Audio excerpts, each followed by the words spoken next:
Hello, fellow historians, and I am Chuck Chuckster. Today's topic is World War I tanks, and I have some user-submitted questions here, so let's get into them.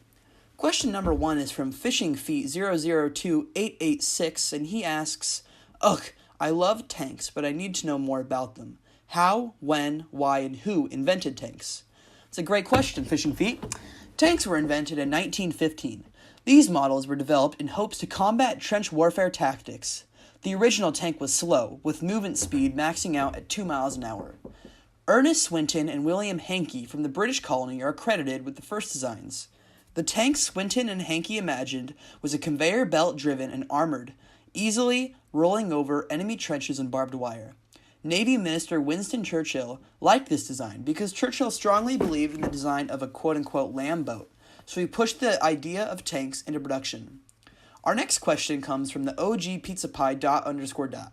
Hey man, how are tanks used in warfare, specifically in World War I? What impacts do the tanks have?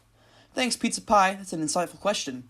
For this question, I think I will jump to the first major victory tanks had. The first major victory achieved using tanks was on May 31st, 1915, where Germans were going to make a desperate push against the Western Allies due to a British blockade causing the German economy to cripple. The Germans utilized 30 small two-person tanks that dwarfed the traditional British tanks that were slow and had limited agility. The German tanks overcame Western Allies with speed and marked the first major success derived from the use of tanks. Now on to why tanks were put into production. One of the main inconveniences in World War I involved horses and mud.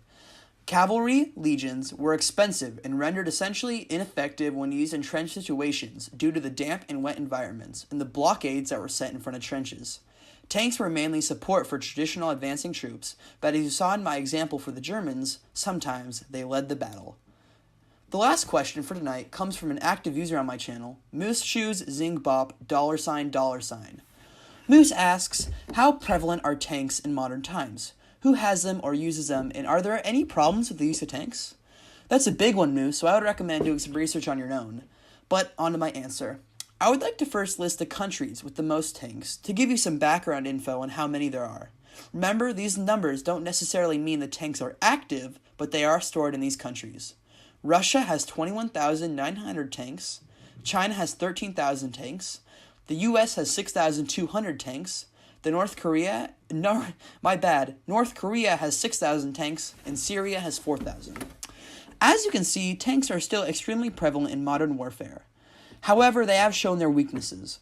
Tanks are suited for flat and desert plains, and they have proved to be an issue when presented with the Vietnamese jungle or Afghani mountains. 66,000 tanks are currently active internationally, with most being used in the Middle East and across various Asian countries. The ethicality of tanks is questioned, with statistics coming out highlighting the unethicality of using explosives, such as a study saying 90% of victims involved with explosive weapons are civilians. Well, that's going to wrap it up for tonight. Thanks for the detailed questions, and don't forget tomorrow I am uploading a video where I try to catch koi fish with a tennis racket. I am Chuck Chuckster, and good night. Hello, I am Chuck Chuckster, and I am doing a section online about World War I tanks, and I would like to ask you a few questions. Certainly, Chuck. So, what do you imagine the first tank to be?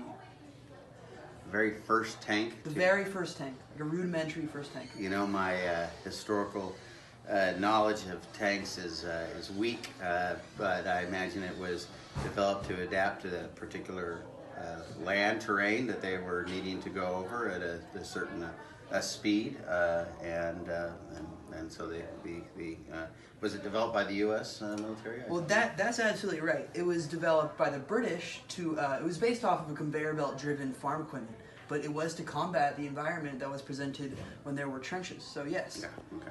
And if you could design a tank, what would it look like? If I could design a tank, I don't want to design any weapons that can be any vehicles that could be used in war. I know that's a bit starry-eyed and idealistic, okay. But there's a great line in Kurt Vonnegut's Slaughterhouse-Five. He survived World War II. The Dresden firebombing attack. He's directed his sons not to be in any occupation that builds weapons of war in any way, and periphery supports war. That said, I'm not a pacifist. I think sometimes we have to fight. I know that's not to your question, but That's all right. just as much as I could avoid being the designer of tanks, that would be terrific. Interesting. Thank you very much. Mhm.